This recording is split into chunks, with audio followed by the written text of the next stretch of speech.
Section 8 houses can get you rich crazy fast. And I know this because I used it to build a real estate portfolio that generates $30,000 a month in guaranteed rent checks with pretty minimal effort. Now, you've probably seen some investors build massive amounts of wealth through real estate, while some are also struggling to even get their tenants to pay rent and deal with high interest rates. For the wealthy, it all comes down to a simple strategy that anyone can implement in their real estate business in just a few weeks. Which is why in this video, I'm going to show you how you can use it to finally escape that financial rat race forever and build passive income with guaranteed monthly payments. Because I'm on a mission to help 1,000 people achieve financial freedom through real estate. So 99% of real estate investors ignore this opportunity. But the smartest investors I know spend thousands of dollars per year making sure they maximize it to its fullest potential. It's not house hacking, it's not short-term rentals, it's not even BRRRR investing, but it's likely what is holding back your portfolio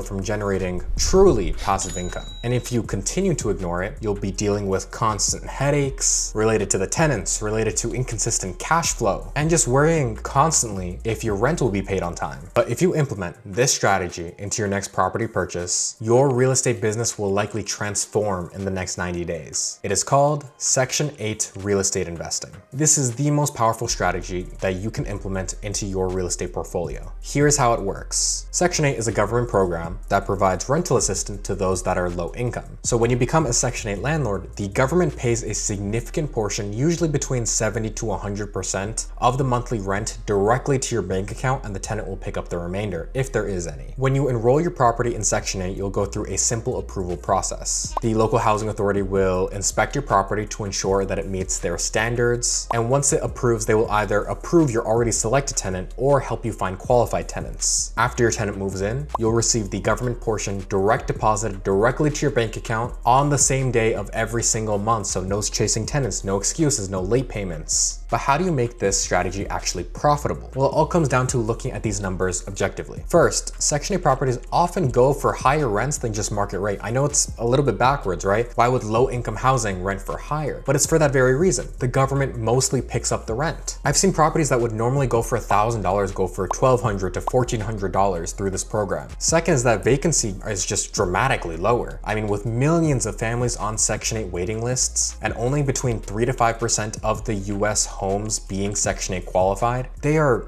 really hard to find. On top of that, it's really hard to find one that isn't just a dump for the tenant to live in. So you'll never really struggle to find qualified tenants, but on top of that, when a tenant does move in, they will stay for as long as humanly possible. When one tenant leaves, another is ready to move in pretty much immediately. Third, and this kind of loops back to the second point, which is that just retention is a lot higher. Section 8 tenants statistically stay for 5 to 7 years on average, whereas regular rentals are between 1 to 3 years. And again, this is partly because Section 8 rentals are just so hard to find that are in decent condition and not run by just complete slumlords, so that when the tenant does move in, they are motivated to stay there as long as possible and to abide by the lease terms so they don't get kicked out. Fourth is that the income is recession proof. So during economic downturns, Section 8 still pays out. For example, it is October 23rd when I'm recording this. The government shutdown is currently in progress and I'm still being paid. Same thing happened during the 07 bubble. Landlords were still reporting that they were being paid in full through Section 8. Same exact thing happened during COVID. Our units were still being paid while every other landlord was struggling. And let me show you a real example from one of my students. Daniel purchased a 3-bedroom single-family home for $84,000 in an emerging market. After minor renovations, about $4,000 worth, the property was approved for Section 8 at $1,400 per month, about $150 more than comparable non-Section 8 rentals in the same area. The government pays $1,100 directly to him every single month, while the tenant pays about $300. The mortgage, taxes, insurance, property management, all that combined is about $850 a month total, leaving about $550 a month in positive cash flow every single month guaranteed by the government. That's $6,000 a year, passive income from just one property, with virtually zero risk of non-payment. So now that you understand why Section 8 is so powerful, you need to know how to actually find and buy these types of properties. There's a framework that I developed after assisting over 100 beginners buy their first Section 8 properties. And you can use this framework to identify winning deals before you ever need to make an offer. And once you understand it, you'll know exactly which properties will perform well under Section 8, and which will allow you to purchase properties that will guarantee your cash flow through the government to finally free you of your financial stress forever. And if you want me to tell you if a deal is personally good or not, I have a free school community with almost 1,300 members inside already. And I run a free masterclass every single week,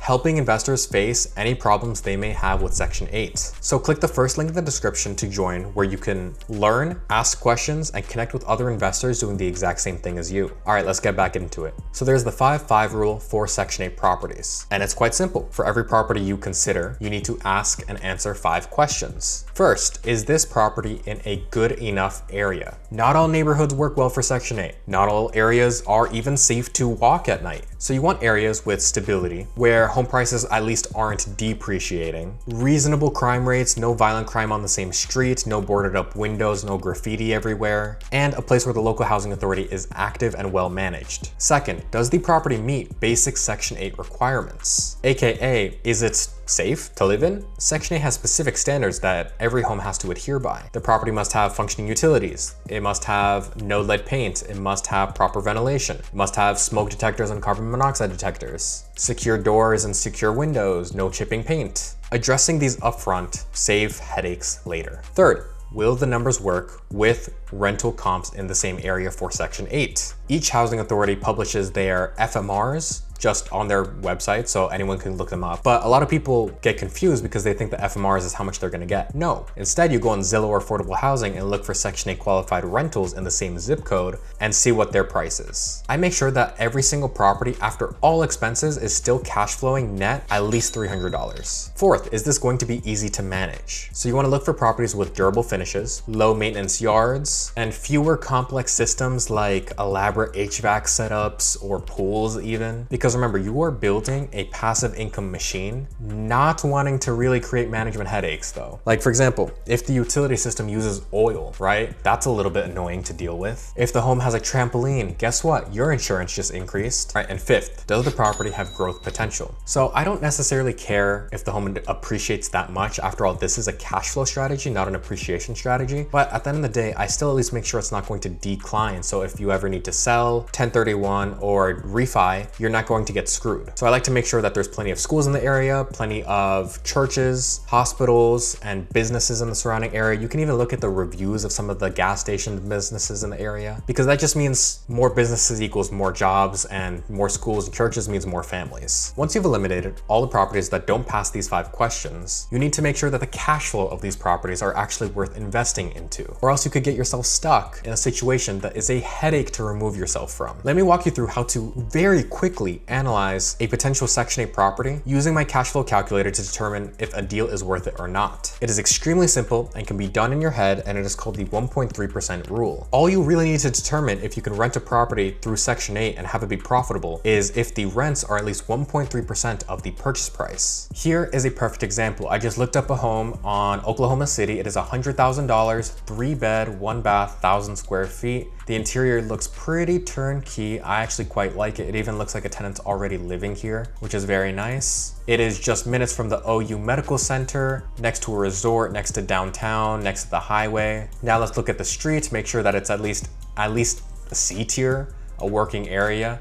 It looks like I don't see anything really that crazy going on. It's a nice sign they have a basketball hoop. That usually means there's a child living there. Yeah, this looks okay. Just looks like a lower income, but just generally good street. I mean, you can see the lawns are well taken care of. Nothing going on here that's wrong. So this zip code 73111, a 3 bed, 1 bath, seems to be going for 1325, 1200, 1350, 1250, 1375, 1450. That one's a bigger one, so I don't count that one. But, you know, I do think that, you know, 1350 seems to be a decent estimate. Let's say 1250 on the low end. So guess what? This home price is $100,000, so 1.3% of that is $1,300. And guess what? We pretty much said this goes for $1,200 to $1,300. So I'd say it's right at the border but I think it'd be fine. If this was even a little bit cheaper, maybe 95K, which you probably could get it down to that during negotiations, I say it's worth it, right? Or at least it's worth continuing to do the math on, right? Obviously, you know, if the taxes are terrible or stuff like that, it could mess up the numbers, but it's at least worth not immediately throwing away. This systematic approach to analyzing properties ensures that you never overpay and always maintain positive cash flow. Now that you have a proven system to analyze Section 8 investment properties, there is only one final step, and without this, you can't get a single house. It's getting a realtor. The trick is to find a realtor that both specializes in investment properties, but also the niche of Section 8. They are hard to come by, however, I have collected quite a lot of them and introduced them to my mentorship students because that is just something I do. If you're a mentorship student of mine, you get access to all of my lenders and connections. A solid realtor can help you tour a home, offer on a home, negotiate a home, and even rent out a home much faster and safer than you probably can yourself. And again, it's even better if you have someone like me giving you mentorship.